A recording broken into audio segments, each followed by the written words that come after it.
away from wherever you're watching us from. It could be in the West Nile sub-region, in the districts of Obongi, Madiokolo, Zombo, Pakwach, Nebi, Arua, and also the Maracha, Terego, and many other districts. Because if you look at West Nile sub-region, we are comprised of over 10 local governments, Arua city being the only capital city of the region. And you realize that we have a lot of districts also with different ethnic also lines in there, because if you look at the districts, we have also been divided very much. But we are saying all in all, we are the West Nile sub-region, and it is us who comprise of the region, and we are still the same people.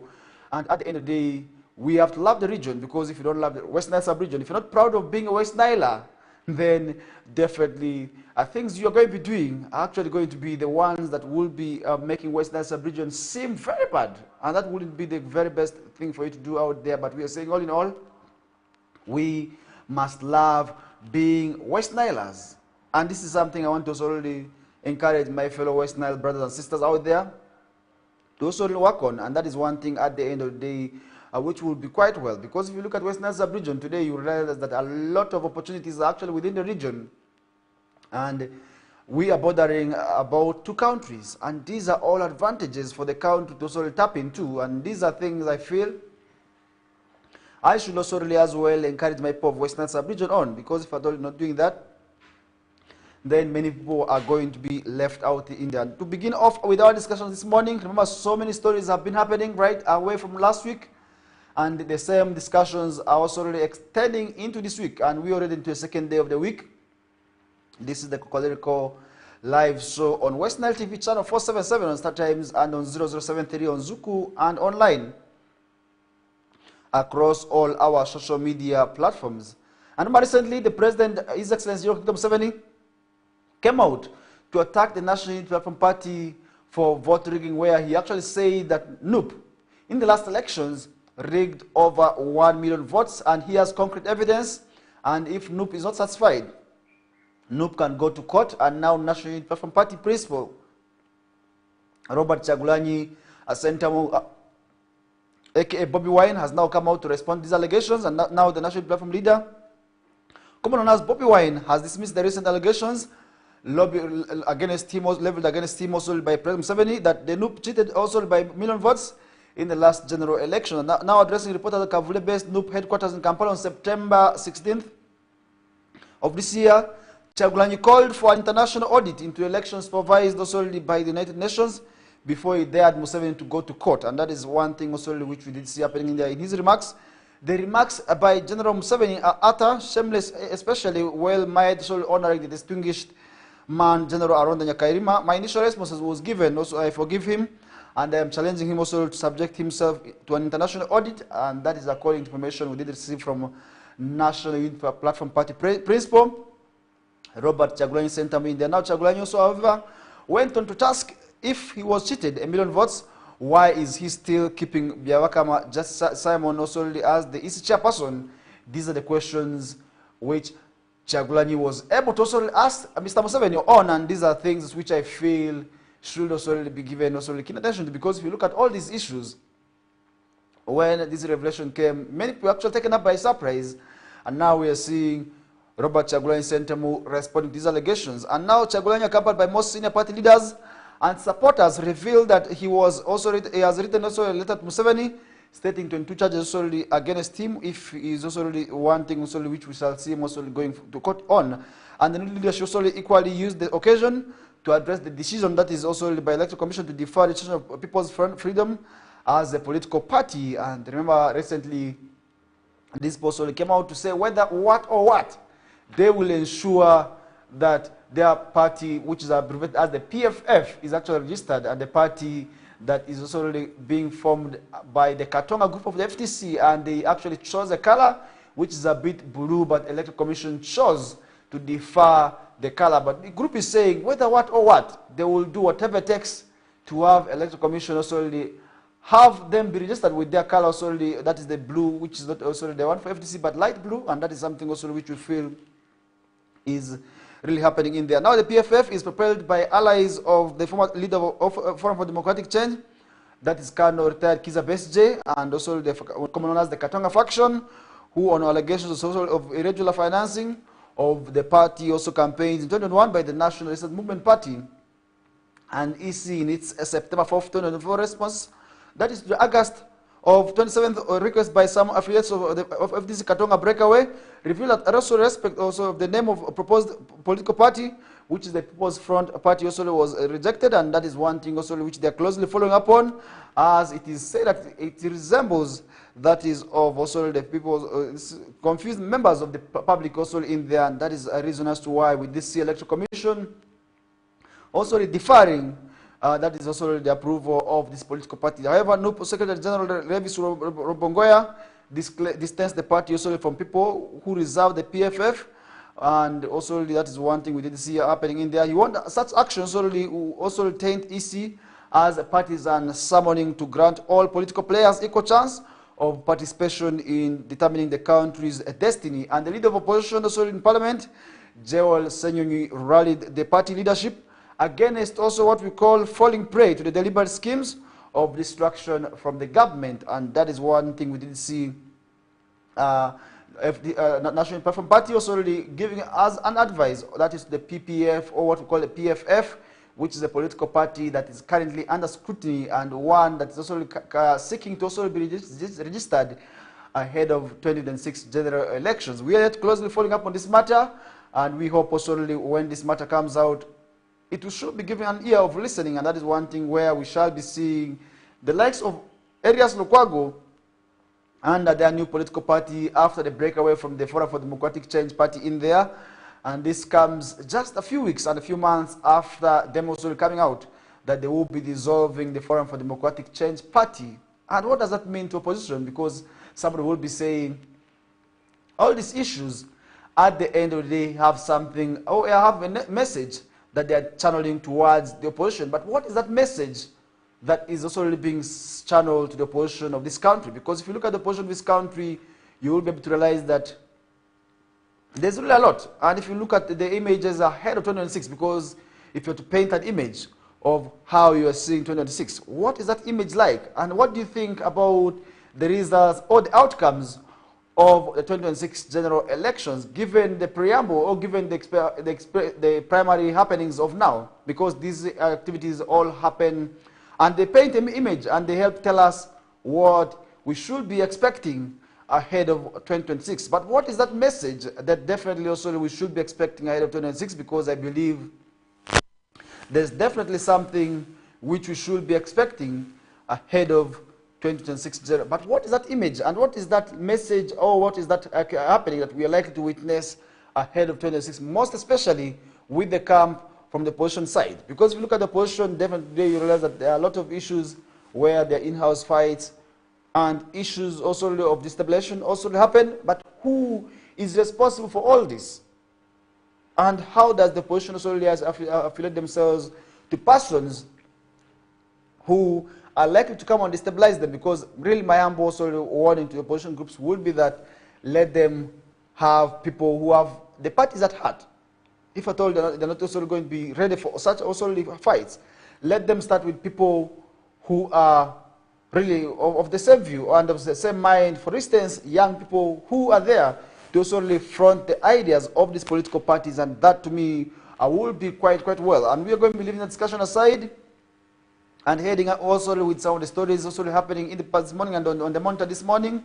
We are seeing ex-Mulago hospital engineer charged with corruption is another story that we are seeing in the past this morning, and this is on the monitor. And I feel really issues of corruption still have dragged the country behind. But how do we deal with the issues of corruption? And as a public servant and as somebody who is also entrusted to be working on behalf of the government, how do we see you also be part of corruption, or what we call also the issues of taking money away from also the public, also in terms of also channeling the money into right away?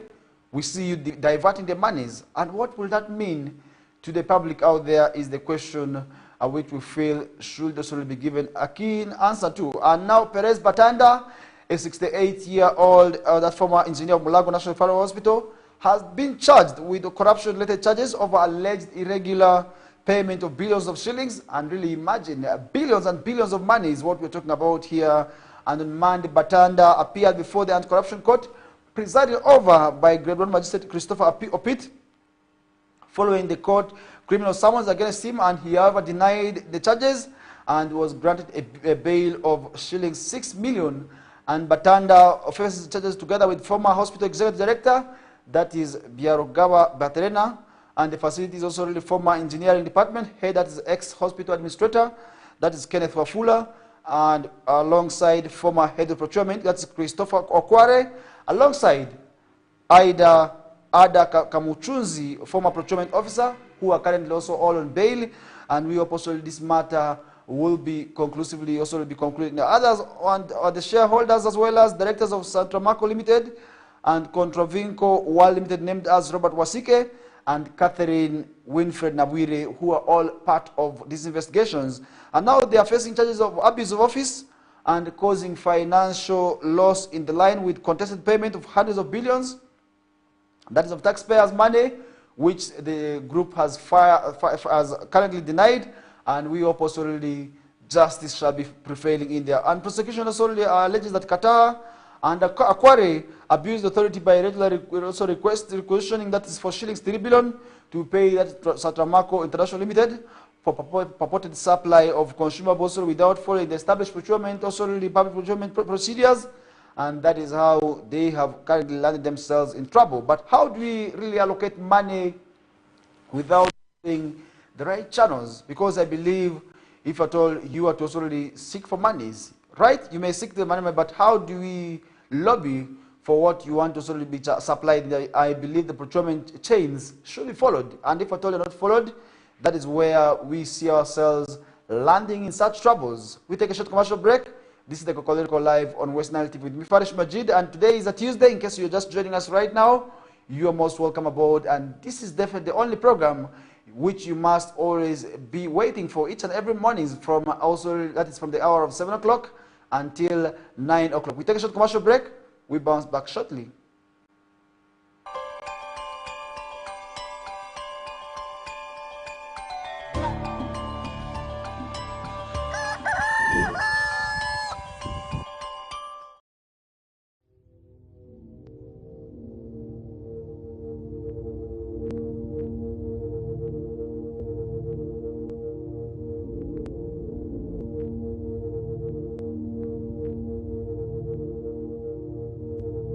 West Nile TV, lighting up the region.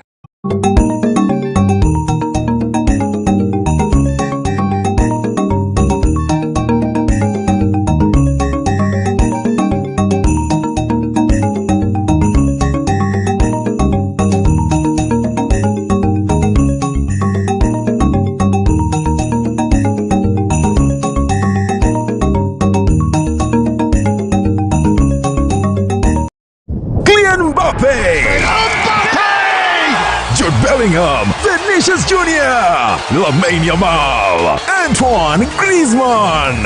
La Liga comes to Star Times. A wild celebration! The big stars, the tiki-taka football, Real Madrid and Barcelona live in your living room. Real Madrid, a team of dreams! Catch all 380 games live and in HD on Sports Premium Channel 259 and Channel 246 starting this August 15th. Subscribe to StarTimes Classic or Smart Bouquet at 36,000 Uganda shillings to enjoy the football experience affordably. StarTimes Football and Limited Passion.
West Nile TV, lighting up the region.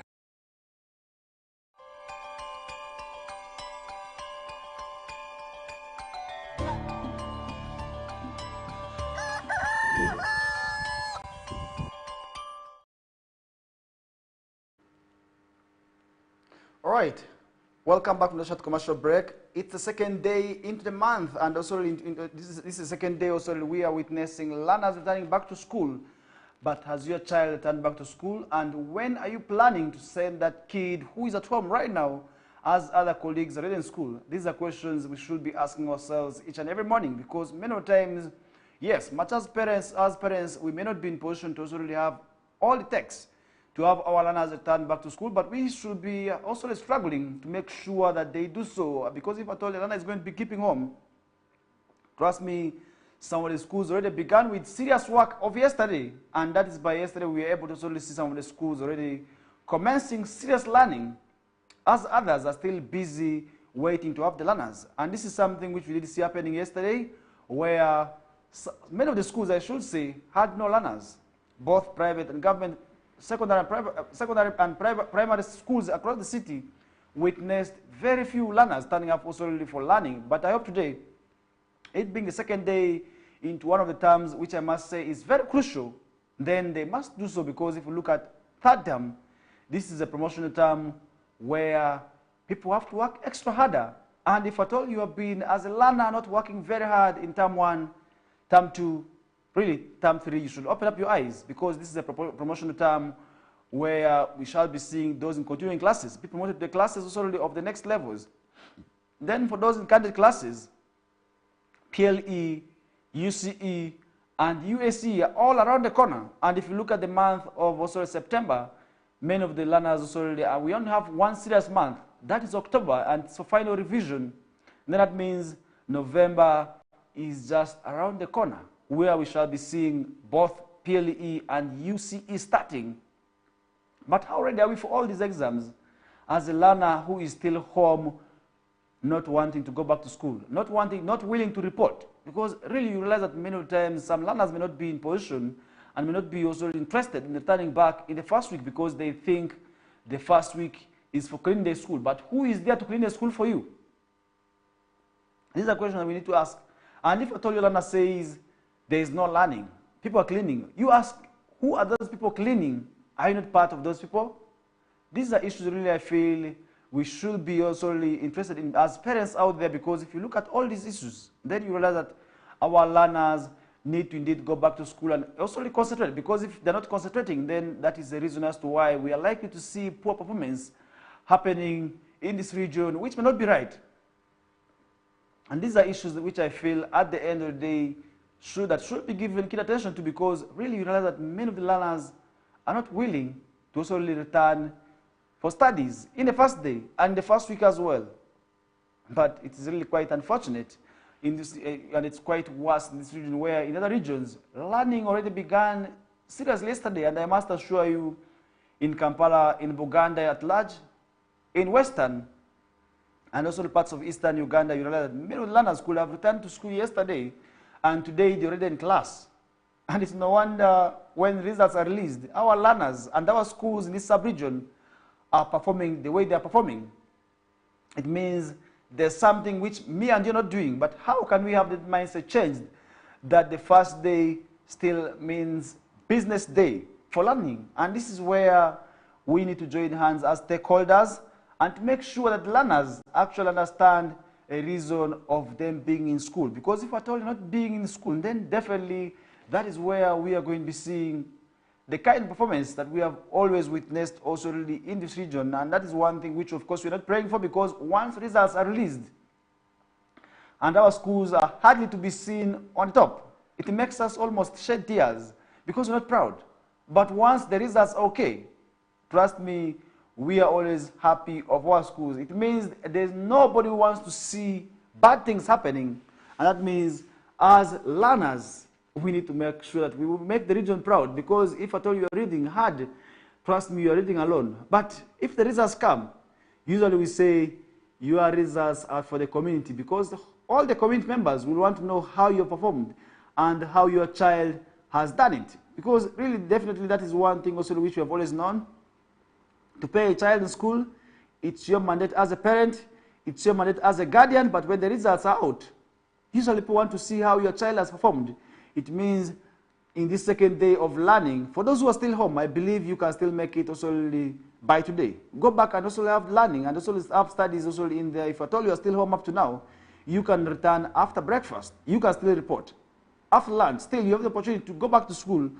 And that is one thing I also want to call upon each and every person out there who is still home to also really be serious on. And that is one thing which at the end of the day will be very, very much good also for the learners also out there. But we are saying avoid staying home more so on the second day where learning is continuing, because other schools are not going to be waiting for you. And I want to say this to my people of Western Sub-Region, where I was able to move to a number of schools, but the numbers were really shocking to find a school of over 800 learners only having less than 100. It means many learners not return back to school. And in most cases, on this first day, you realize that it is only the girl child who are mostly in schools because they are tired of domestic work. What about the boy child? Ask the boy child, why are you home? Don't you get tired of home? Because really you realize that also in these first days, usually given by the tradition, girls are the ones who always return back in numbers. The boys choose to loiter within the areas and also they extend their holidays in there, something which I feel is really, really wrong, and we must also have the mindset change towards that. And at the end of the day, it will be us to also really make sure that we celebrate of the good results. We are leaving that story aside. Mitiana man arrested over wife's murder, according to information from police. And that is one thing also really which we are seeing, where police in Mitiana district have arrested a suspect in connection with the death of his wife in a suspected domestic brawl. That is in Chakosi village in Sekanyonyi sub-county, that is in Mitiana district in there. And now Wamala regional police spokesperson Rachel Kawala has identified the suspect as Samuel Tumusime, while the deceased is Margaret Nabisinde, who is also the suspect and victims who have been also residents of Chakosi village. As preliminary police findings revealed that Tumusime on September 16th of 2024 beat his wife on allegation that he was stealing his money and drinking alcohol in the bars. Nabisinde sustained serious injuries, leading to her death also in there. That's one thing also which we did hear from, that is the police spokesperson, that's from Kawala region. And that is one thing also which we did see happening in there. And really, how do we also end domestic violence? Because in most times, this is one thing that has made many people lose their lives. But how do we end domestic violence? Because you realize that domestic violence indeed has torn the families apart. Many people have lost their lives. Many people today have been left with the injuries just because of domestic violence. But I believe if at all you are getting married to somebody, it is out of love. But why don't the marriages also stay for long? Why do we see issues of domestic violence emerging? These are issues which we must also really find answers to, and we must investigate, because if you look at these issues of domestic brawls, domestic violences, you realize they are continuing in the entire country despite the several campaigns to have this vice be eliminated out of the country. Now, the suspect reportedly hit his wife using a stool, iron bar, and a hoe handle, and that is exactly what killed the woman in there. And now, Chakosi village residents early Monday claimed the couple had also a history of domestic misunderstandings, resulting in frequent fights. But how do we continue to see this as community members? Because I believe this continuous or frequent domestic fights have a signal they are sending forward. And I believe these families should have been separated long ago, because if you look at domestic brawl, recently we are talking about Ugandan athlete in the names of Rebecca Cheptegei, who died in Kenya in there, and one of the cause of her death is actually believed to be domestic violence, or what we call gender-based violence. And this is exactly what killed her, because the man set ablaze and she died. And also initially the man could not also live longer, and he also as well died in there, meaning she caused the death of both. And really these are issues which I feel that should also be given attention to, because if you look at all these issues, quite absurd. They are sending a message that we should be able to solely avoid certain things, and we should be also loving our families, and we should always have people we can be able to resort to if we have problems.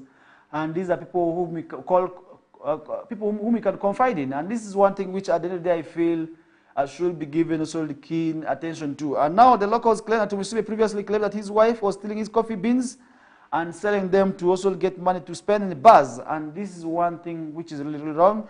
And the home of the suspect was allegedly solely a convenience center for suspected marijuana consumers, with the possibility that the suspect of the marijuana could have also the influence of marijuana could have also as well contributed to the domestic brawl that we did see, also resulting into the death of the wife in there. Now, according to the 2023 annual police crime report, which revealed that also the domestic violence cases also stood, that's at 17,698 cases in 2022, and while 14,681 were in 2023, but domestic violence persists in different communities, often resulting in injuries and death.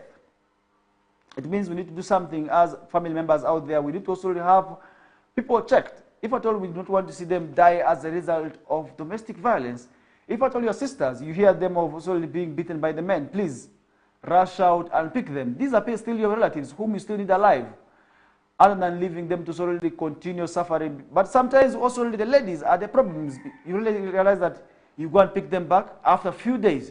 The man who has been beating them also again comes to convince them, and you see them going back. Quite absurd. And I feel this is where people must understand that sometimes if the relationship gets toxic, it's better to walk away, because toxic relationships is what we have seen causing all these injuries and the deaths that we are talking about this morning. And I feel, if at all, you realize that the relationship is not working, because in most times you realize that the relationship may not work, but people still persist. How do we persist in a relationship that is not working on? This is where I feel I should be able to solely caution those who are not solely in a happy relationship, in there, those who are also going through a lot in their relationships, but still continue to hide away from their families. Death is awaiting for you, injuries are waiting for you. And this is something, of course, we're praying for, but we're saying if the relationship gets toxic, walk away. Feel free to leave the persons. It could be really the fathers of your children, but walk away. It could be the mothers of your children as well. Walk away, get married to other people, and that is one thing at the end of the day that will be sparing you from death. And we're leaving that story aside. Government warns brokers as Fon and Nakaseke tenants battle eviction threat. Is another story that we are seeing right away this morning, where the government will take firm action against land brokers who violate the Land Act by causing panic and attempting to evict tenants protected by the law. And that's according to information from the Lands Minister. That is Judith Nawakoba, who actually came out to warn against this vice. And now referring to a land dispute in Lukuga village, Butalungu Sub-Town Council in Nakaseke district, where a broker demanded payment from 400 tenants or risk eviction. And Nawakoba emphasized that the brokers acting unlawfully will face prosecution, and that is one thing which we are seeing this morning. But in most cases, we have seen people being evicted. But how do we see such issues continue in the country? Because if you look at the issues of evictions, you will realize that many of the times this has been going on. And the meeting which involved around 400 tenants living on 900 acres of land revealed that the land had also been entrusted to Lugemwa to collect payments also from the tenants from land ownership, rather than accepting also the nominal ground rent fees. And that is something which the man is doing against the law. And we did see Philip Lukuga, the area S1 chairperson, added that Lugemwa had also demanded the shillings 50,000 from each tenant solely as a registration fee for those who are willing to buy the land in there. Now, in response to the allegations, Mr. Lugemwa stated also that his role was to sell the land as directed by the landlord, and that is one thing we did see happening in there. But how do you sell a land which does not belong to you? You have just been entrusted with, but you want to sell it away, and how is that realistic? And he also denied issuing of any eviction notices, saying that he was simply following his mandate. And Mr. David Tate, the custodian of the land, noted also that the dispute between the tenants and the landlord began in 2022, following the death of the original landowner, that is Ntate Kwetabalua, who was also really entrusted to take care of this land in there. And now we are seeing also really the issues coming out from his children. And Nakaseke District Woman MP, Sarah Najuma, asked residents also to consult local leaders before entering into land transactions. And that is one thing which we are also talking about, because if you look at the issues of land, today many of our neighborhoods cannot look at each other just because of encroaching on their boundaries. Check on your neighborhoods. Do you still have a good relationship with your neighbors? If at all you're having, then trust me, you have also respected each other when it comes to issues of land. But many of the neighborhoods today cannot hardly see each other in eye. And that is just because they had issues when it comes to land. Accusations of this one encroached on my land, this one entered my boundaries, are always what dominates areas or neighborhoods also in there. And that is where today we feel we need to sort of talk about these issues, because if you look at these issues, then you realize that we need to do something when it comes to issues of land, because really you realize that a lot of issues continue to happen, and that is where we need to join hands and also end the issues of land, because we expect the government to also come out and sensitize the locals about their rights. That's to land ownership or the land agreements in there, because many times people do not also really understand the land laws, and that is where they are being taken advantage of by some of the landlords and tenants in there. But we are saying people must learn their rights. It's actually the duty of the citizens to understand their rights, and once they know their rights, then trust me, certain things are not going to be happening to them. And that is one thing which we feel people should be able to sort of know of. And we're going to be leaving a story aside. Achana tells prisons to unlock their skill potentials of communities. Is another story that we are seeing where the Acholi Paramount Chief, that is wrote David Onen Achana II, has called on Uganda prisons to collaborate with local communities around the prisons farms to promote sustainable development.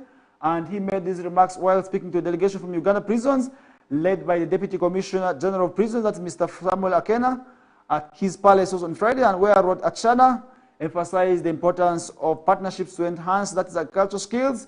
And he suggested also that communities around the prison farms could be trained, that is in seed production, animal breeding, which could also be sustainable, more than simply receiving and relying on receiving heifers and goats, where Rotachana also stressed that empowering communities through training will contribute along also the term well-being of the people. And he noted that also the actually people of being primarily agriculturists will greatly benefit also from this type of empowerment, which could contribute, that is the socio-economic transformation of this region. And that is one thing which I feel at the end of the day I should be also given serious attention. Now that today we are witnessing the rains, but how are we utilizing the rains? These are questions certainly people should be able to ask themselves this morning. Are you taking advantage of the rains? Or you're just allowing the rains bypass you like that? These are things that we need to sort of talk about. This is one thing and one area that our post should be also really serious, also working on. And he acknowledged that the challenges also the chiefdom faces due to limited resources, but reaffirmed the continued also efforts, particularly in conflict resolution.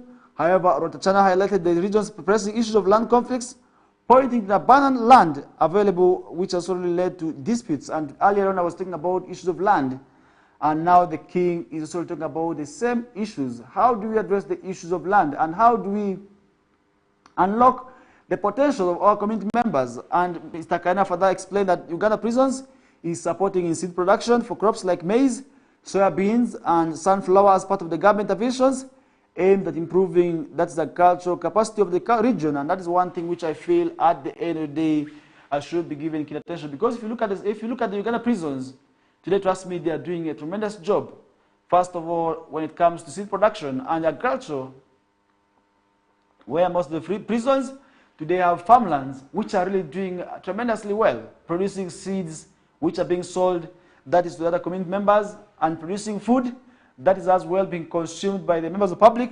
And that means the prisons are actually doing a great job when it comes to farming. And many of the prisons also, and many of the people who go to prisons without necessary skills are coming out with at least a skill. Others coming with skills in agriculture, which is really quite interesting. It means we need to continue supporting Uganda prisons, and we need to also ask them to continue supporting, that is the government of this country, when it comes to issues of skilling the young people and also the skilling citizens in there. Because I believe at the end of the day, if many people are engaging in agriculture, then we are moving away from the poverty line that we have been known with. And at the end of the day, that will be a blessing for the Uganda prison sorry, to have the country be also educated on, and that is one thing, one area where I will be leaving that story aside. And still tracing back to one of the stories where a young girl was recently raped by also suspected policemen, and now we are seeing Busoga Kingdom also wanting for a special report on the girl who was allegedly also gang defiled by Buyende policemen in there, and that is really something which I feel is quite absurd and quite embarrassing as well, where now we are seeing authorities from Busoga Kingdom and Uganda's first Deputy Prime Minister and Minister of East African Affairs, that is Rebecca Alitwala Kadaga, are demanding a detailed report on the girl allegedly defiled by also the policeman, who is also a 16-year-old, and that is one thing we did see happening, and this was during the Kaguru Rock Climbing Challenge, that's in Buyende District, on August 17th of this year. And now the victim whose name has been withheld is a minor who also came out to claim that she was raped also by suspected policemen during that incident. But how do you really have these issues where we are also hearing such stories? Because I believe initially the police is actually supposed to protect this girl in the first place, because we expect them to protect the young girl from such persons, and where they now become the violators or the perpetrators of people's rights being broken, it becomes quite absurd. How are we going to be having the continuous trust in the police system? Are we going to be also having hope? These are issues which I feel at the end of the day that should be given attention to, because if you look at all these issues, there is a message which they're sending back. And of course, which message is that we need to also make sure that we work professionally, because as a police officer, you are to ensure that there's some professionalism in you, and because if you're totally not doing that, then that will be quite absurd, and we are not going to be having the trust in police, and that is also where people are not going to be having the trust, and also they're going to be scared of the police, which will not be right in there. And that's one thing also which we are going to be leaving the story aside with, as we just left 4 minutes to wind up with also the discussion. Remember, it being a Tuesday, today we are going to be seeing many of the learners also returning back to school. We want to see many of them, because by yesterday at least the numbers were really shocking. But at least today we expect the numbers to increase, because by yesterday I was able to move to some of the places, most of the saloons. I was able to see many learners also in that. Means that many of the parents were not also aware and also ready for the learners to return back to school. But today we're expecting them to also return back to school. And as the time also opened yesterday, police have issued, that is a stern warning to parents, teachers and motorists, also urging them to use extra caution while on the roads.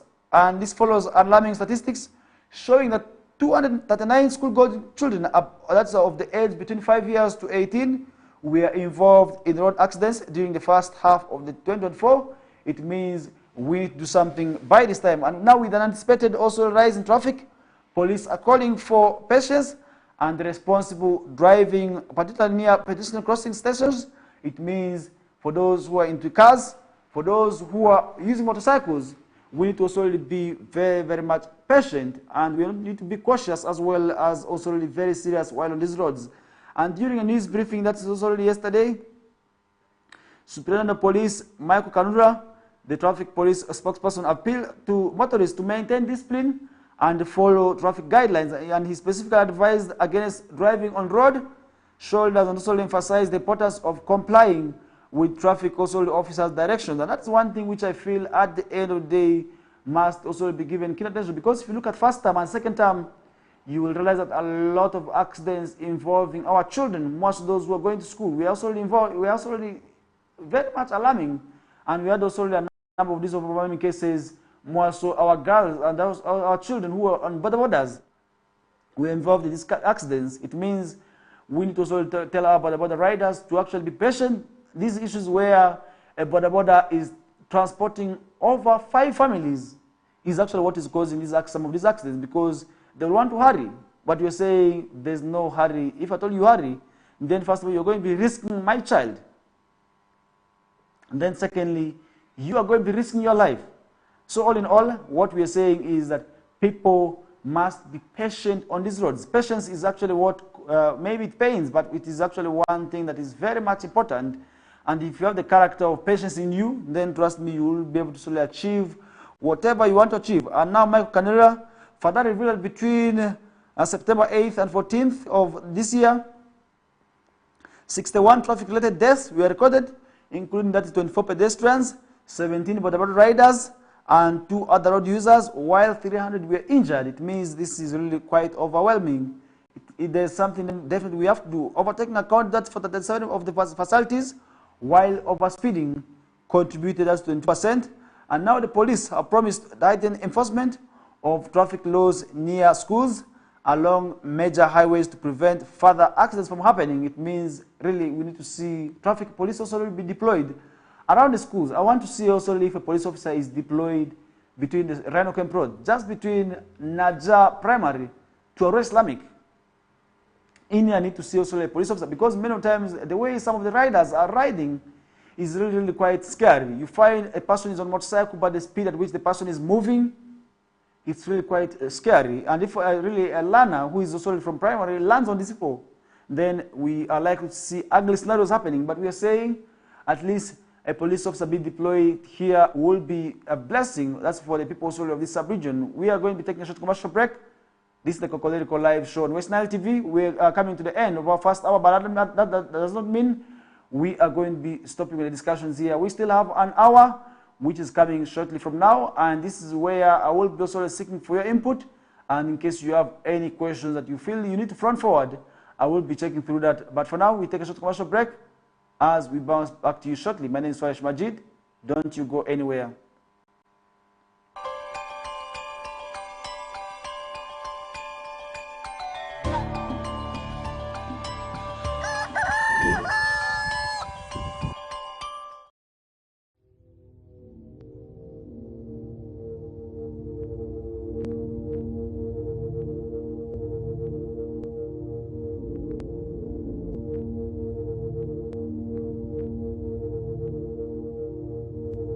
West Nile TV, lighting up the region.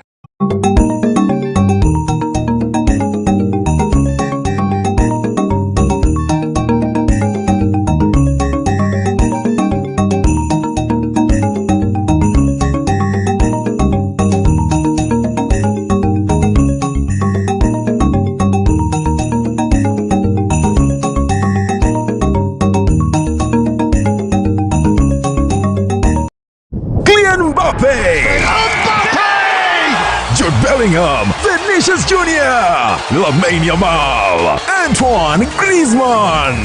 La Liga comes to Star Times. A wild celebration! The big stars, the tiki-taka football, Real Madrid and Barcelona live in your living room. Real Madrid, a team of dreams!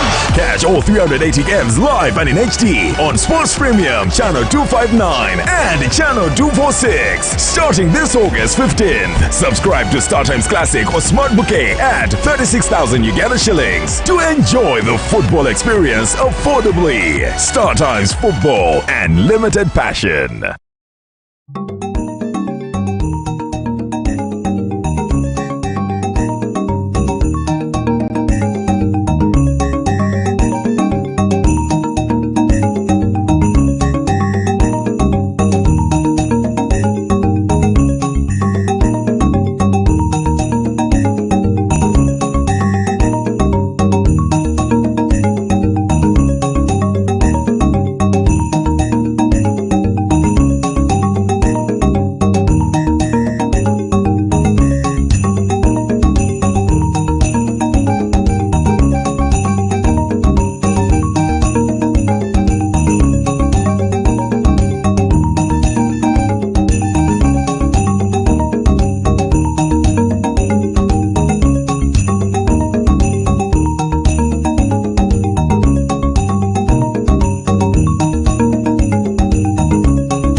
West Nile TV, lighting up the region.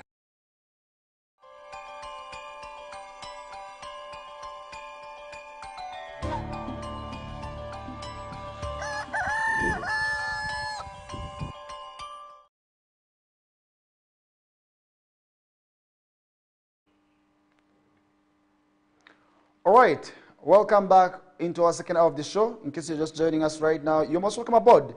This is the KOKOLIRIKO live show on West Nile TV, channel 477. That's on StarTimes and on 0073 on Zuku. And of course, online across all our social media platforms.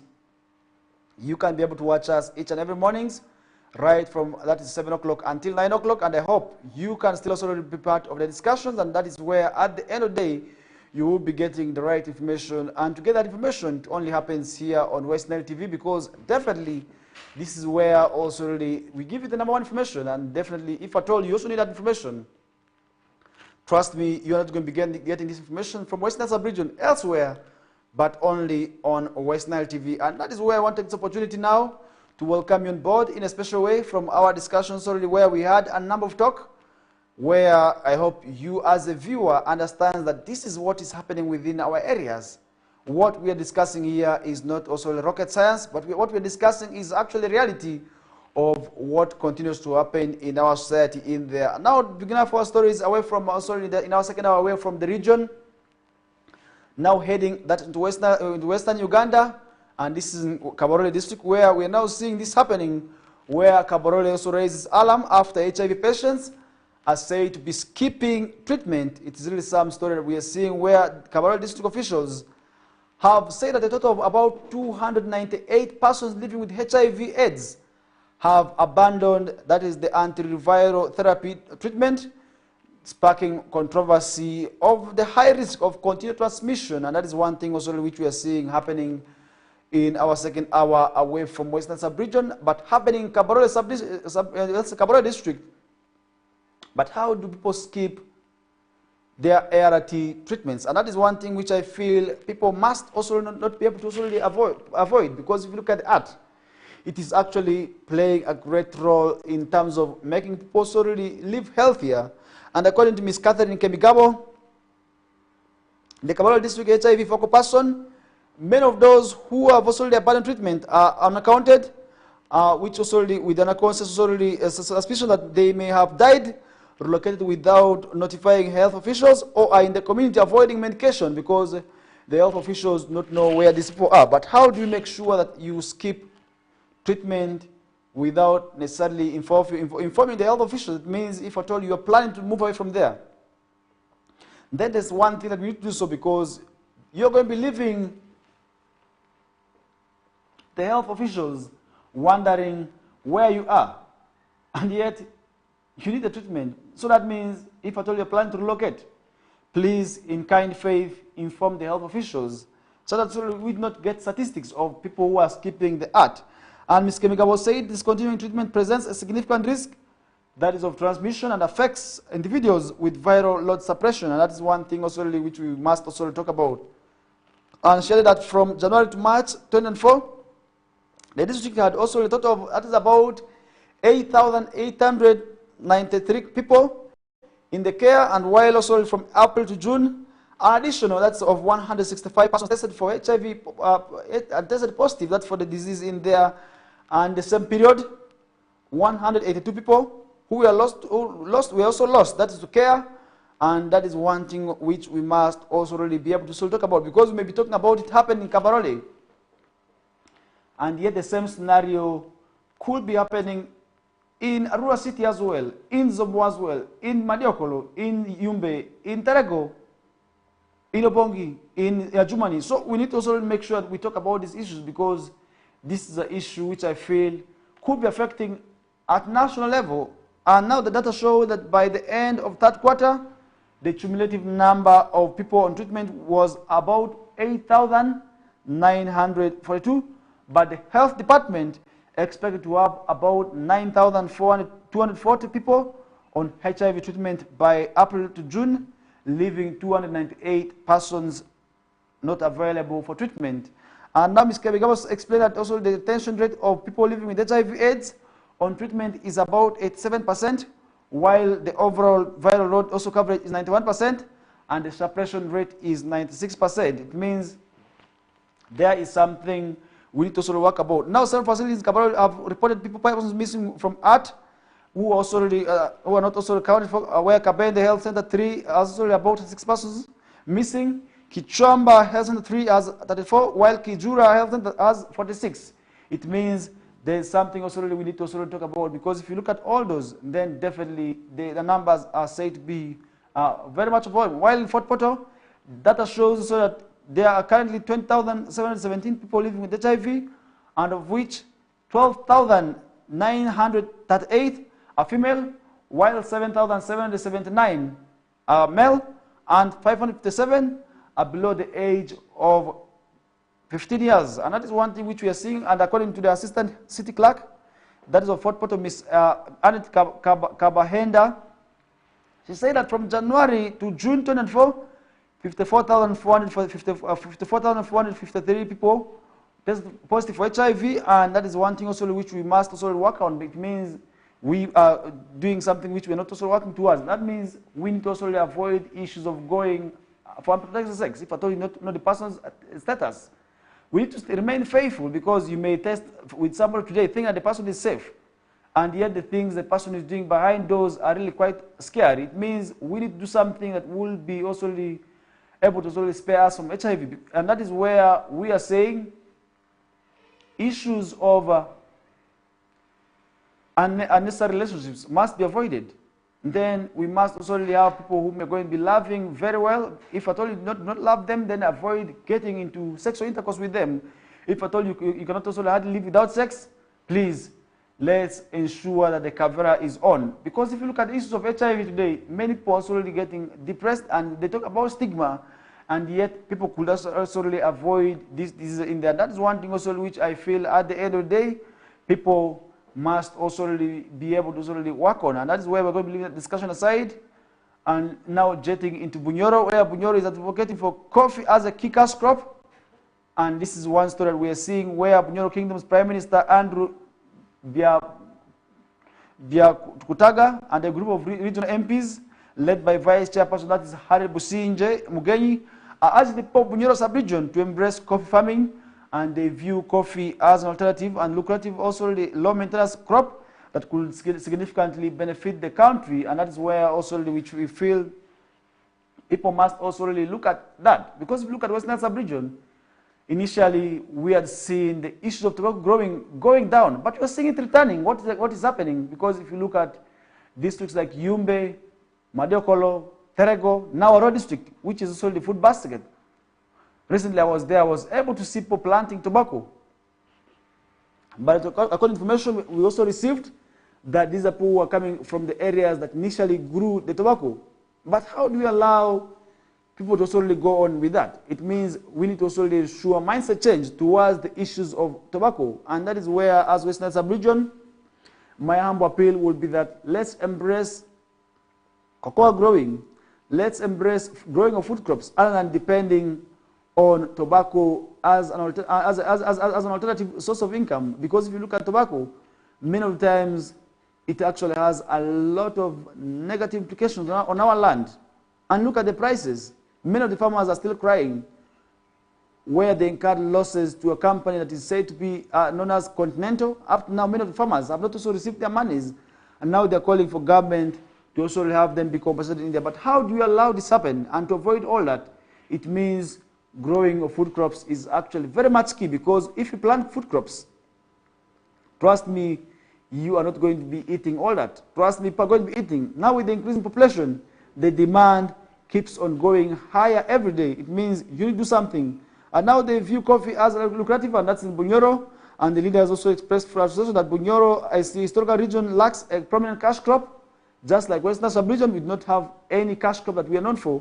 And now they believe coffee, given the region's fertile soils, has the potential, that is, to surpass the success of crops in other regions like Buganda. Historically, coffee was a major cash crop grown in Bunyoro, competing closely with also the central region, but it has gone down. It means we need to also make sure, if we want to see Bunyoro competing with Buganda. And then that means we do something when it comes to issues of also planting these food crops or these cash crops also like coffee. Then many people would at the end of the day benefit into that. And that is where also I feel people must also learn from, because if at all they're not learning from it, then definitely that will be quite hard. And that is one thing also which I feel at the end of the day people should be able to learn from. And he emphasized that the campaign to promote coffee will be going on, and when will it continue? And that's one thing which I think the people should also really be able to learn from. And now the Prime Minister, Abia Kutaga, highlighted the kingdom's also commitment to revitalizing, that is the coffee growing in the region. It means we need to also now embrace it. As locals, as people of Bunyoro sub-region, watching us this morning in Masindi, in Hoima, in Bulisa, you must get ready for this. Because if you're not getting ready for it, it's going to be remaining on paper, it's going to remain theoretic. Of course, something which we're not praying for, but we're saying all in all, you must be ready to have your mindset changed. That is towards some of these cash crops that are being grown. And now Dr. Joseph Rionga, the Member of Parliament, that's for Hoima West, and Chairperson of Parliamentary Health Committee, recalled that coffee supported his education, and it means it is actually one of those crucial and very much important cash crops that the country must be able to solely embrace. And Mugenyi also called on regional MPs to shift from giving handouts to voters, instead of also giving that, let them give the tools and the seedlings also of these cash crops. And that is one thing which I feel at the end of the day will be a blessing for this region. Because if you look at the issue of handouts, given the fact that we are getting closer to 2026, with just about 15 months, there are people who are saying if they do not buy land in these elections, then they're not themselves. It means people are going to be doing ugly scenarios. And then it means the voters are going to be not voting for the right persons. It means those who are also seeking for these electoral positions, you must tighten your belts. You must wait for whatever is going to be coming your way, because what is likely to happen may not be right. It means you should be doing something when it comes to these issues also of ensuring that the elections are quite well. And now that's where we're going to be leaving the story aside. Parliamentary budget officers key to holding executive accountable. That is according to information from the Speaker of Parliament, Right Honorable Anita Mong, where the Speaker of Parliament, Right Honorable Anita Mong, has underscored the importance of parliamentary budget officers in maintaining checks and balances, that is on the executive also branch, and speaking through also Commissioner Solomon Sirwanyi at the 7th Annual African Network of Parliamentary Budget Officers conference that also did take place in Munyonyo.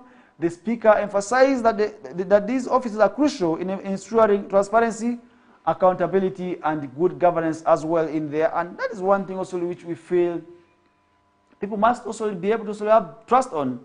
But today you realize many of the people do not have trust into some of these public offices just because of the issues of corruption. But how do we have that mindset changed, that indeed these offices are not created for corruption?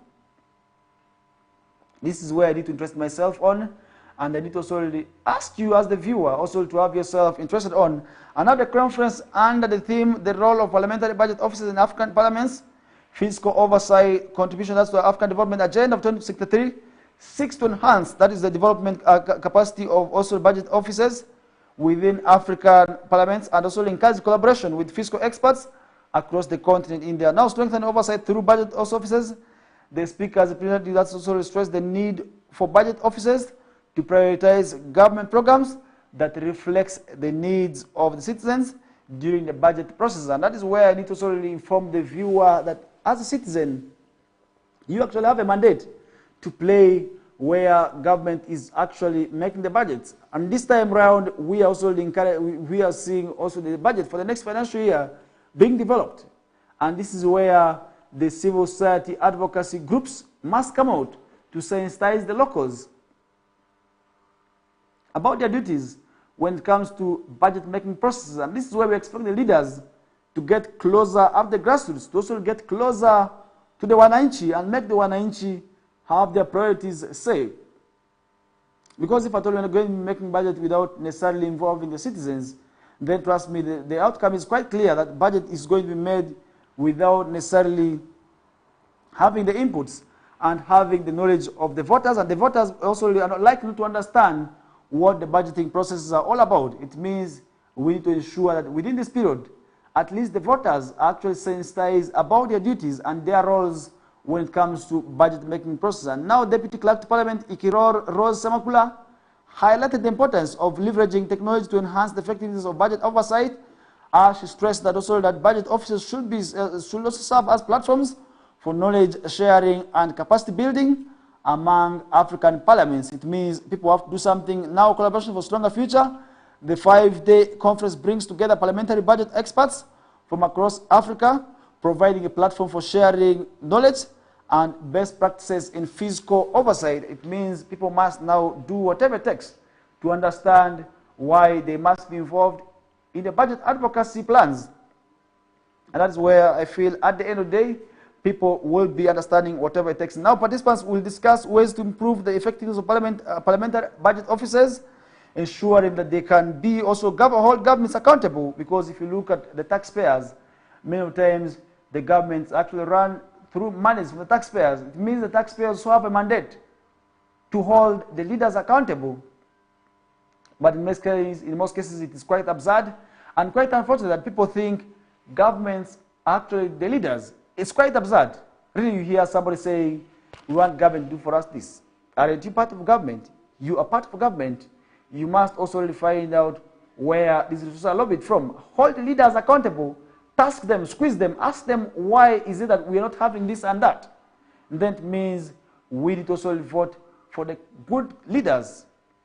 We should not only vote for people whom our relatives or people whom we feel have given us money, but rather vote for the right persons who will be able to sort of work for our good cause in there. Now the event is also aligned with the African Union's agenda, that is of 2063, which also focuses on promoting inclusive growth, sustainable development, and as well good governance across the African continent.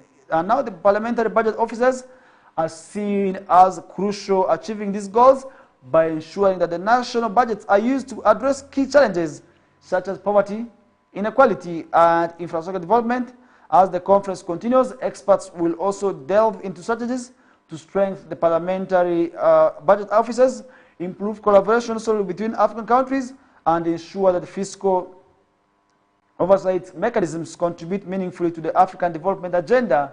And the role of parliamentary budget officers in holding governments accountable is increasingly recognized as vital to achieving transparency and good governance in Africa. And now by strengthening these offices and encouraging collaboration between parliaments across the continent, the 7th and PBO conference aims that is to build a strong foundation for fiscal oversight, and that is where we are going to be seeing our leaders also addressing some of the issues which also must be able to reflect on our issues of Africa. Because if you look at the issues of Africa, you will know that Africa today is really going through a lot. But how do we address all these issues is what matters.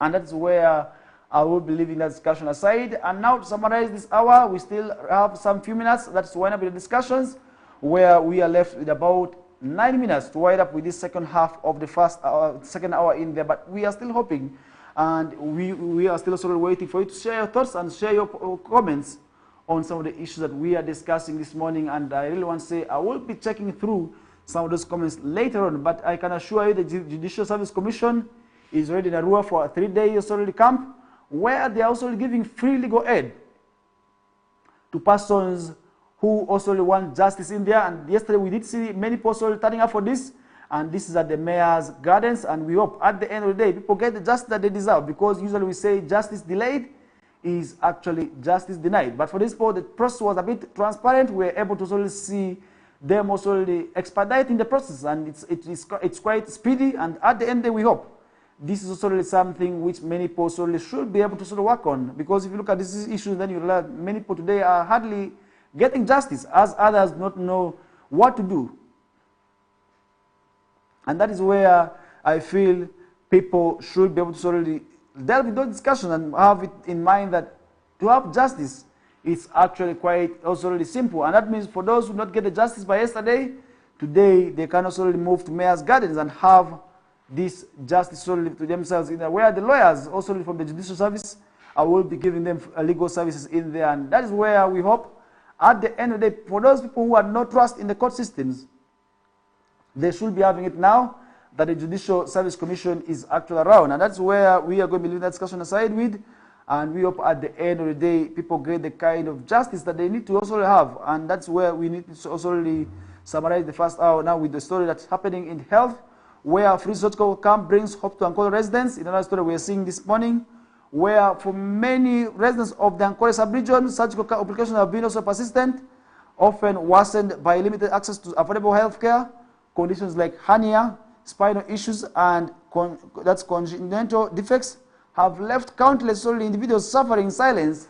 And now, in response to the Association of Surgeons also Uganda, in collaboration with also the Ministry of Health and local members of Parliament, is organizing a week-long surgical camp. That's from September 22nd to 28th, and this will totally help the needy people of the community members. And this initiative aims to improve surgeries and screenings to communities across 13 districts of Western Uganda, ranging from Mbarara District, Mbarara City, Ibanda, Rwampara, Isinjiro, Ntunga, Mobushenyi, Rubirizi, Kiruhura, Kazo, Mitoma, Shema, and Buweju districts are in there. And we hope by the end of these 10 days, people will be getting the kind of treatments that they have wanted always. And we did see Dr. Frank Asimwe, a leading urologist and also a transparent surgeon at Mulago Hospital, is heading the vital mission that is to have the free medical camp bigger extended. The persons also that's of Western Uganda. Now the camp will offer a wide range of procedures, including general surgeries, hernia repairs, pediatric surgeries, brain and spine surgeries, eye care, among others, where people are going to be getting these free surgeries. It means for those who are within these areas, you must tighten your belts and get ready for these opportunities, because these opportunities that I must say knock once in a while. And once they knock, if at all you're not ready, then trust me, you are going to be spending a lot of money which you may not have. So within this period, for those who are within the areas I mentioned, you should be able to solely be part of that mission in there and have the free screenings. And this is where the long-awaited camp is expected to address a myriad of health issues that have for long plagued the region. And the 36-year-old Charisimo Agnes from Rubirizi district, who suffered from congenital defect, is hopeful about her surgery. And we hope at the end of the day, they will be getting the justice that they deserve. And in addition to essential surgeries, the camp will focus on preventive care and screenings, services which include breast and endocrine surgery, cervical cancer screening, upper and lower endoscopy, and TB screenings. And that's one thing also which is happening, where we also see, as well as seeing safe male circumcision, hearing and eye defect screenings, and blood donation drives are also part of the comprehensive services. And when we talk about safe male circumcision, many people also fear this.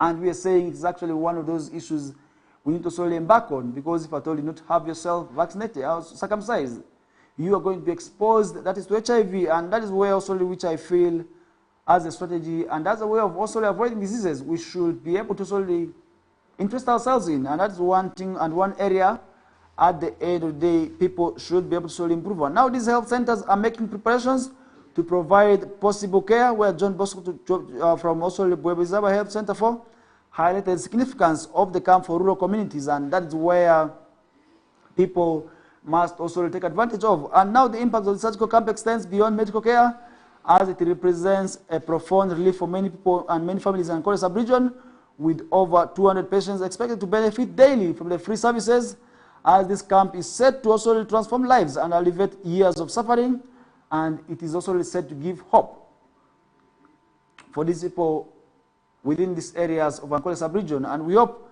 at the end of the day, after Ankole sub-region, this will also be extended to other regions. And with over 200 patients expected to benefit daily from the free services, the camp is as well as expected to also transform their lives. And the initiative promises to deliver essential surgical care and screenings, offering much-needed relief to those who have long endured untreated health conditions. And we hope now, at the end of the day, they will be getting the kind of treatment that they want. Because if you look at the issues of hernia, today many people are silently going through a lot.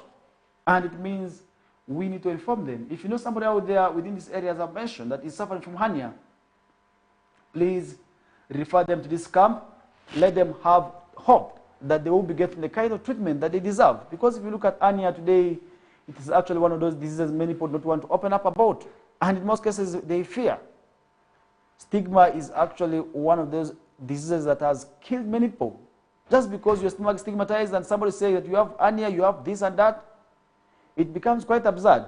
And that's where we are saying people must not stigmatize those with sicknesses, and let them give them and also accord them the kind of environment that is quite suitable, and that would also really help many people live longer. And this camp, I believe, will be giving hope to those people who are within these areas, and for those who have been also really crying that they did not have this and that.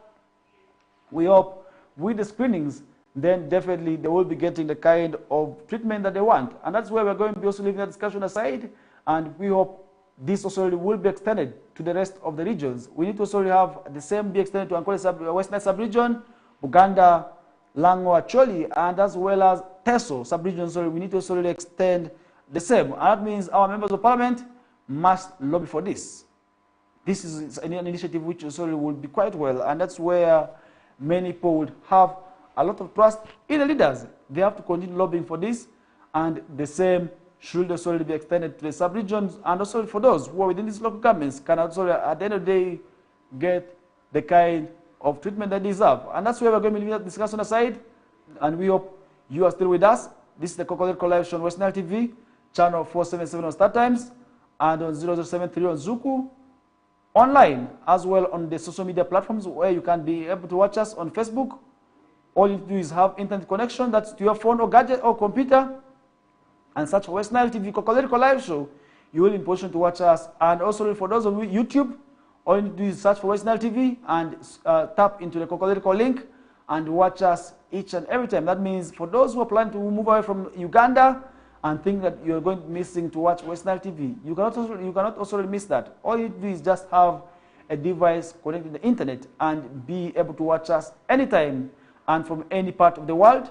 And that is the beauty of West Nile TV. We take a short commercial break, and when we get back, we shall be summarizing the entire discussions with what's happening in the world of sports. And now talking about what's happening in the world of sports, the Copa Ubimu, or what we call the King's Cup in the Alut sub-region, is actually returning, and this will be tomorrow, and I will be also letting you know which teams will be playing tomorrow. But for now, we take a short commercial break as we get to you back shortly.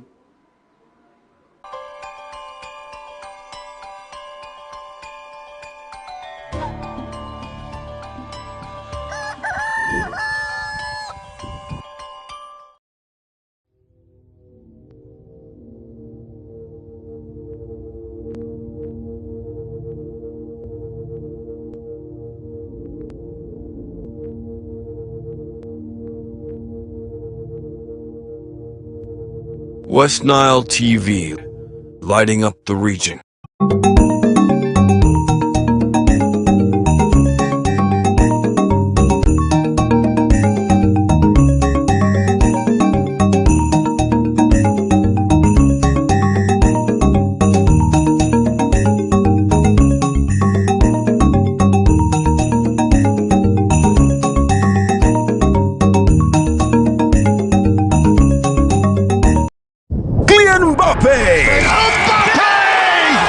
Bellingham, Vinicius Jr., Lamine Yamal, Antoine Griezmann. La Liga comes to Star Times. A wild celebration! The big stars, the tiki-taka football, Real Madrid and Barcelona live in your living room. Real Madrid, a team of dreams! Catch all 380 games live and in HD on Sports Premium, Channel 259 and Channel 246. Starting this August 15th. Subscribe to StarTimes Classic or Smart Bouquet at 36,000 Uganda shillings to enjoy the football experience affordably. StarTimes Football and limited passion.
West Nile TV, lighting up the region.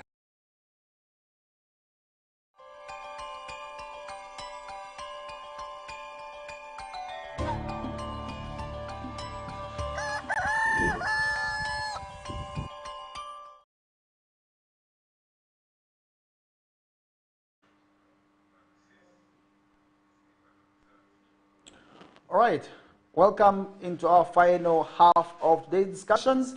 This is still a KOKOLIRIKO live show on West Nile TV channel 477, where our final destination, of course, remains 9 o'clock. We are counting about 26 minutes, and that will be also really our final discussions. And within these 26 remaining minutes, I really hope I will be giving you what's happening in the world of sports. And it being a Tuesday, we are getting closer to the midweek, and within the midweek, this is when we start witnessing sports activities. And I really want to inform you that a lot is happening. We're in Arua City, we also still having the Super 8, and in our Lur sub-region, we are seeing the return of what we call the Copa Obimu, what is also known as the King's Cup, and all that will be also really happening in there. And remember, we are getting closer to the days also the end where we hope to also really have the members of parliament also really moving to West Nile sub-region towards the end of the month, where we shall be seeing a game between the fans of the Proka Football Club playing the members of parliament. This will be at Greenlight Stadium, and we are all following up on that. But before I get to give you what's happening in the world of sports in details, really, I want to also really look at what's happening at the country level, and this is also in the other stories in there. More recently, many of the poor have been also complaining about the oil pipeline, and now court is set to determine and decide on the fate of the 80 affected persons and families in crude oil pipeline dispute, and that is where also we hope they will be getting justice. And now the High Court in Masaka has scheduled September 27th to deliver a ruling that is on a case concerning eviction of over 8 residents to facilitate for the construction of the crude oil pipeline project. And now the case is being heard by, that is Masaka High Court resident Judge Lawrence Tueanze, and the Attorney General's application to court alleges that the project affected persons, that's the PAPs, have refused to accept a compensation packages approved by the chief government valuer. As a result, these individuals continue to occupy the land designated for the project. It means the people are not ready to also really leave their ancestral lands. But how do we also make sure that these people come to a consensus? These are issues that we feel must be given clear attention. Now in the application, the Attorney General is seeking for permission to deposit the family's also the compensation that sum that's of 711.6 million into court. That is also for allocated, that's for the land allocated that's all in the district of Luengo, Rakai, and Chotera.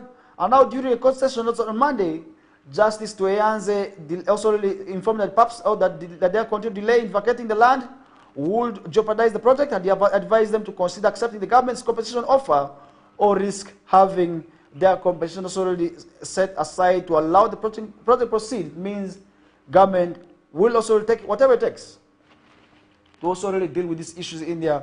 Now, Ms. Fatuma Natseka, a representative of the PAPs, told the court that while they are willing to accept the government's compensation, they are currently facing what you call difficulties in obtaining letters of administration. It means if at all they have not necessarily obtained the letters of administration, that would be quite absurd for them to leave. And now during the preliminary stages of the case, some PAPs lawyers indicated that their clients were prepared to accept the compensation rather than having it deposited in court, where Justice Tueanze also advised them to meet with the Attorney General and sign their consent forms and have the government deposit the money directly into their bank accounts in there. That means that is something also which we feel people must also be able to work on. Now the court has noted that some PAPs are experiencing issues with obtaining letters of administration due to missing letters of non-objection, where the court advised that it could expedite the processing of these letters due to urgency of the matter, where we did see Mr. John Lubega, another PAP, also stated that will not accept the government's compensation package, arguing that they are below solely market value, and claims that the government also has offered them 2.8 million for 56 coffee and mango trees, while he was expecting that's about 8 million. It means government must come out and first of all sit with these persons and make sure this issue is amicably resolved, because if this matter is not resolved well, we are likely to see issues of people wailing and people also losing a lot of property in there, but we do not want to see that happening. Mr. John Lubega, another PAP, also said that they will not also accept the government's below market value. And Mr. Isto Kayinga Mudu, the coordinator of the Community Transformation Foundation Network, a regional civil society network, also already expressed that they will not continue to assist PAPs who believe their properties have been undervalued. And now the 1,445 kilometer pipeline, which will run from Hoima City and traverses 9 other districts, is expected to pass near approximately 172 villages. And of these, 29 are in Mubende, 28 are in Serabule, 25 in Kakumiro, 24 are in Luengo, 24 in Chotera, 15 in Chukube, 15 in Rakai, 8 in Chankwanzi, and 5 in Gomba. As of February 2,740 acres had been secured, and 2,866 PAPs have been compensated. That is also for land and all their crops. And once the project begins, the pipeline is expected to take at least 36 months to complete, creating employment opportunities. That is also already for over 10,000 jobs and offering numerous local opportunities for the content in the country. And now the pipeline represents, that is also the largest trade deal between that's the government of Tanzania and Uganda. That's also really valued at about 425 million in each direction, and that's one thing which we are following up on closely, and we hope this matter shall be resolved amicably in there, because for them to resolve this matter amicably, it is also really where we expect a consensus to be reached at, where people have to understand why government needs to put up this project, because many of them are also citing environmental issues. But environmental impact assessments must be carried on as this matter is also already being investigated. And that's one thing which we feel that people must also be able to also have their input and their interest on, because if at all not also having their interest on, then that would be quite absurd. Leaving that story aside, Uganda's debt remains sustainable. That is a confirmation from the International Monetary Fund. We are still seeing that the National Monetary Fund, which is the body that is already responsible for giving loans to the country, has said that the political and economic context in Uganda are predictable and stable as well, and say that the debt is sustainable, which puts the country at a better stage and position for development. That is according to information from the International Monetary Fund. But we have borrowed from this bank, and how do we continue borrowing, yet our debts are still increasing? Many times we hear stories of our debt burden being very much high, but the International Monetary Fund is saying our debt burden is still sustainable. But how true is that? And how ready are we to pay these funds? And that is where people also really should be able to really interest themselves on, because if you look at these issues, then you realize that many times our debt burden is actually said to be high. But how do we make sure that our debt burdens do not reach high or more than also what is expected? And these are issues which I feel at the end of the day, persons also within these countries, also within this region, also must be able to interest themselves on.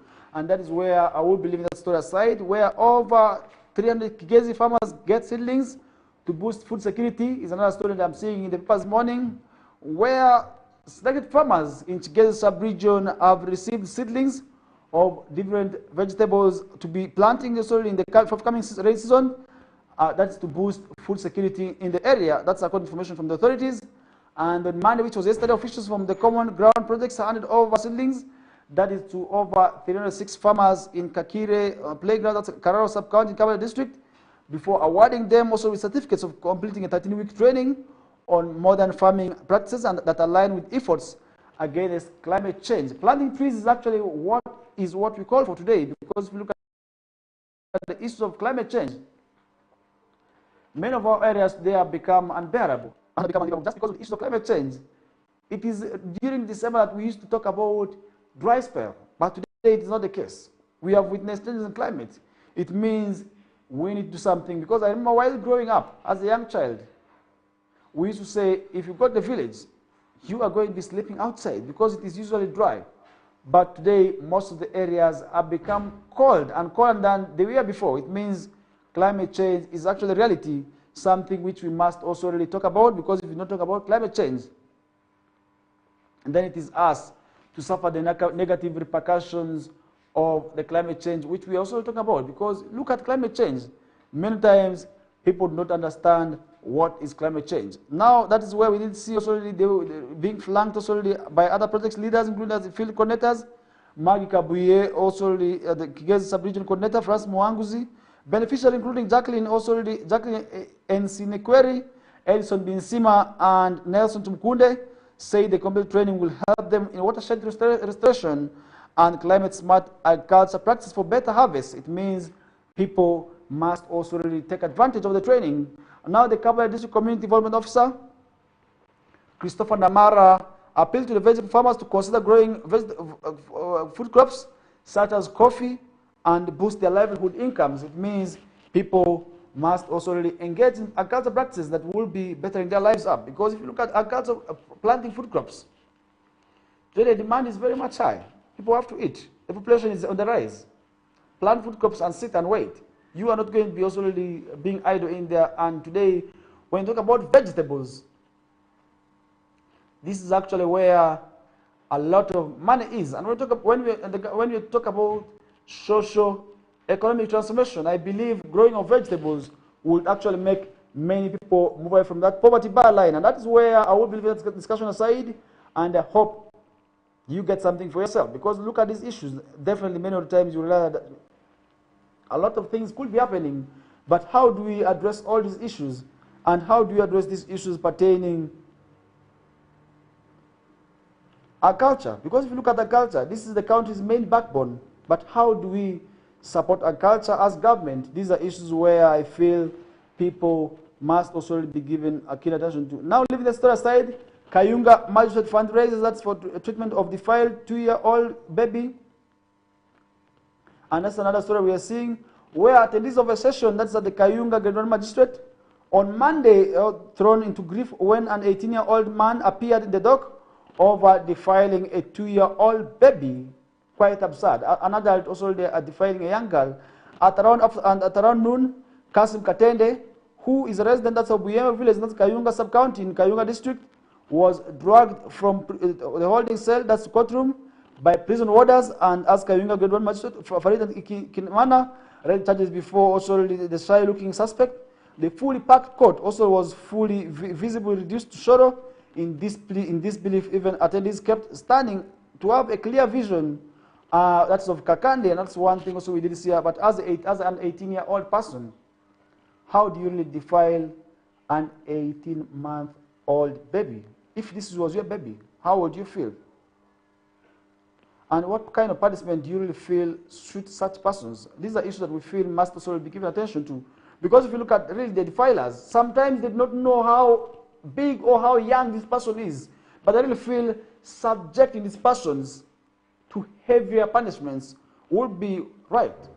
Because you are 18 years, you are an adult. By the laws of this country, being at 18 years old, you are an adult. And raping an 18-month, really quite absurd. And that is where I feel persons who commit such crimes should be dealt with, and they should be subject to harsher punishments. And now some court attendees also contributed money, which was handed over to the prison mother of 3 who also separated with her husband. And that's where we are seeing Nanchinga, who was also the victim in court, but the magistrate also asked her not to bring the children also to court. And that is where we are now following up on this matter. We expect justice for this young lady, who's the 18-year-old lady and daughter was also raped. And she later reported to area authorities, also leading to arrest of Katende. And according to Nachikinga, the victim sustained ruptured private parts, solely bruises, and stool frequently also with doctors saying the uterus was damaged and must be removed.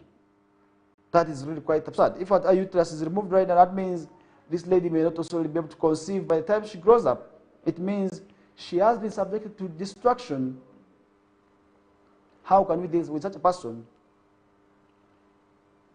Quite absurd, quite embarrassing, and quite sorrowful as well. But really, we need to also call for tougher sentences of the laws on such individuals who commit such crimes. Now, according to also the family sources, the accused dropped out of school in senior 1, and the magistrate also adjourned the case that's of October 7th, and the accused will also be brought back to court for further mention India. Now that's where we expect justice for this young woman who lost, who was already whose baby is suffering and going through a lot during this period, because if your uterus is supposed to be removed by the doctors because it is damaged at this time, then we expect justice.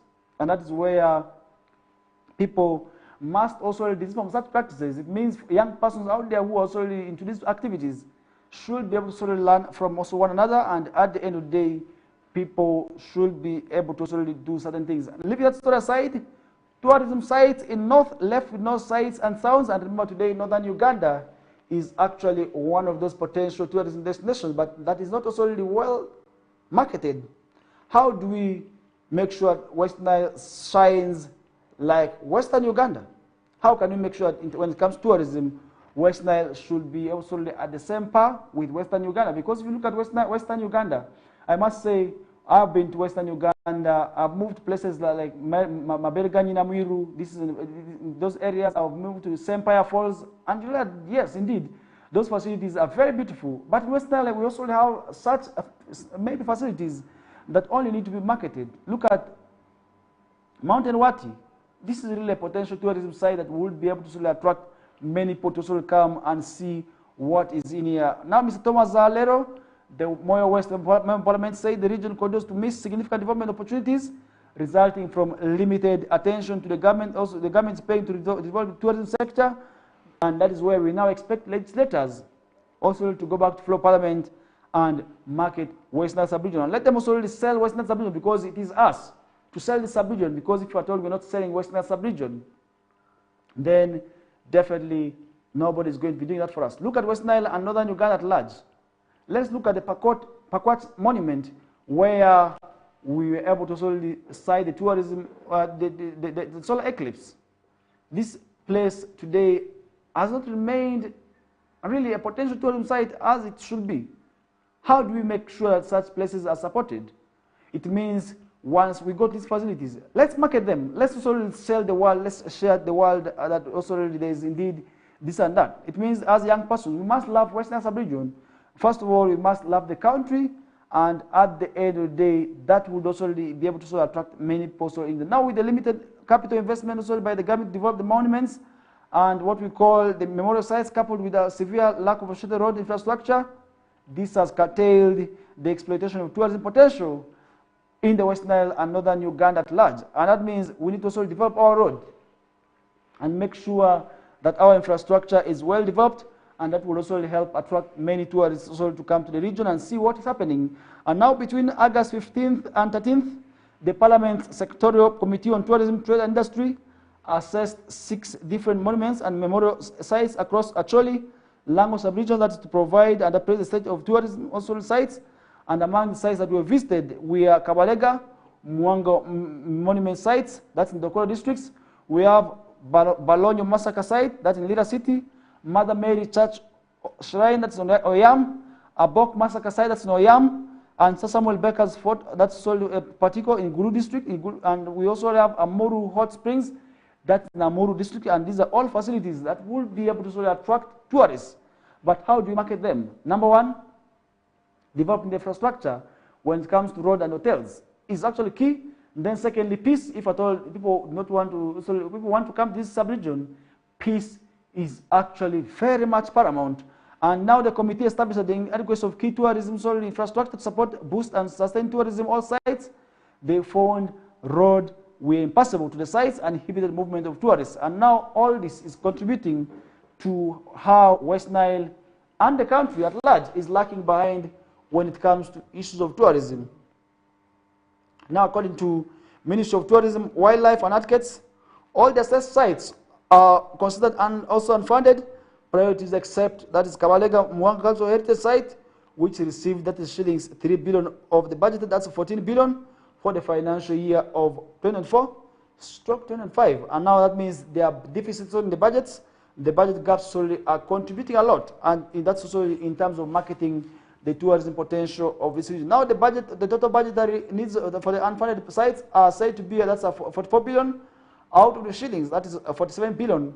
Fort Partico received, that's 12 billion, Balonyo Massacre 4 billion, Amuru Hot Springs 10 billion, Mother Mary Church Shrine Icheme 2 billion, and Abok Massacre 1 billion as maintenance also for the site. It means these facilities also need to be developed and be made as West Nile's tourism and Northern Uganda's tourism sites. And we did see Mr. Andrew Ojoko Lanya, the Omoro County Member of Parliament, said, I want to draw the attention of the government on fast-tracking the rehabilitation of the road. Besides being a tourism road, once washed away, it is only also the facility linking Omoro to its neighboring districts of Gulu, Pader, Kitgum, Lira, and Oyam. So that road must also be developed according to that's Member of Parliament for that's for Dokolo in there. That's something also which we feel must also, that's for Omoro, sorry. That's also something which we feel must also be developed, because that's the road that's linking Omoro to districts of Gulu, Dokolo, and many others. That means that road is actually very much key to develop it. It is now very much quite important. And on June 8th of this year, June 8th of 2004, a group of 100 LRA rebels led by Dominic Ongwen attacked the camp and hosted more than 4,000 people killed, and also 28 persons, including children, were as well as abducted in there. That means that place today remains a potential tool. And these are facilities, because when we talk about Joseph Kony, his name is on the international scene, and would actually market this place and uses them to market the facility and say that this is where he did this and that. And many people would be forced to come and see what exactly happened in here, and now how they can be able to support the facilities in terms of also attracting tourism in there. Now the leaders also want the government to provide an enabling environment that support community-led tourism and train human resources in communities. That means locally training the people officials would actually attract many people to also into the tourism sector. Because if you look at the tourism sector, globally it is employing enough people, but how can it also employ the people of Northern Uganda? These are the questions only which we feel people must also really be able to sort of interest themselves in. And that's where we're going to leave that discussion aside with. And now to summarize the entire discussions with what's happening in the world of sports. And now Kopo Bimu, which is also really an organization also really of the Lulu Kingdom, in partnership with MTN Uganda, is returning. And this is the 7th edition of 2024, where we shall be seeing Lulu Uganda, Lulu Congo, playing. That is also at Luo Grounds. That's also on Wednesday, which is tomorrow. And we hope also this game will be going on very well. And this is also under the theme, promoting positive parenting to end teenage pregnancy and early child also and early child marriages in there. And that's one thing also which we feel people must also interest them. Look at the issue of early marriages. Today you realize that a girl of 16 years old is getting married. A boy of just 18 years old feels he is mature, and these persons in most cases are not ready for these marriages, and we are seeing them getting married. And that's why Aluru Kingdom, in partnership with MTN Uganda, is coming out to organize these games. And now the first game will be between Aluru Uganda and Aluru Congo. We hope definitely this game will be also very much well in there, because if you look at the Aluru Kingdom, we have Alurus in the other side of DRC and Alurus in Uganda. It means this game also will be going on, and we shall be letting you know how these games will be ending, and at the end of the day, how they will be also moving on, because as West Nile TV, we remain committed to inform you of what's happening within your areas and everywhere in there. And that is where we're going to leave this discussion aside with. And remember also the Southern Uganda Premier League is back. We are still going to be seeing games over the weekend, and the Champions League also is returning, where we shall be seeing a game that is between Juventus and PSV Eindhoven. That's tonight, where also tonight we shall also be seeing also the game between Young Boys and Aston Villa, also returning back today. AC Milan will be taking on Liverpool, as Bayern Munich will be taking on Dynamo Zagreb. Real Madrid will also as well return to action against, that is VfB Stuttgart. Sporting Lisbon will be returning in action against Lille, and tomorrow we are also going to be seeing games as well on card. That means the Champions League, for those men who have been missing the nights, is back. We shall be seeing Bologna also in league stage, also playing, that's also against Shakhtar Donetsk. Sparta Prague will be taking on RB Salzburg. Celtic also will be taking, that is on Slovan Bratislava. Club Brugge will be playing against Borussia Dortmund. Manchester City will be taking on Inter Milan. Paris Saint-Germain will be taking on Girona, and these games are yet in what we call the Champions League stages, and that's where we shall be seeing all these games and more details to what's happening in the world of sports. I will be returning on our program, that's over the Wishu time. Owen Ezaga with Linda Susie will be in here, and remember it being a Tuesday, many other programs. So it still shall be coming your way, where after here we shall be having the news bulletin in Lubaret with Fete Manuel. And that's where I want to solely add those who know the language, those who will be part of that. And after Fete Manuel with the news bulletin, we shall be having the Northern Request Hour with Olivia Yuji and DJ Jero, who will also be here. And thereafter, many other interesting programs are still shall be coming your day in there. And with that, we come to the end of the discussions. I want to thank you, watch us right from there we began until this hour of the morning. I want to say thank you.